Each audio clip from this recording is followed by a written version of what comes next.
দেখো মা কি পাঠিয়েছে, দেখো আজকে এইটা এক এক করে বের করি। গরম প্রচুর। এই আর একটা কৌটো, অনেকগুলো কৌটো পাঠিয়ে দিয়েছি। অত বড় বড় কৌটো পাঠা।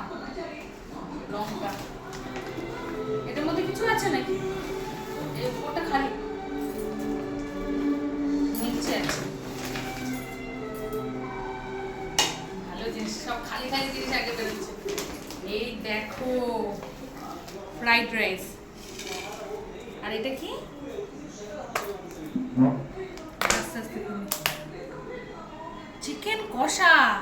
কালারটা দেখেছো? দেখো একটুখানি কালারটা, তেল চপচপ করছে।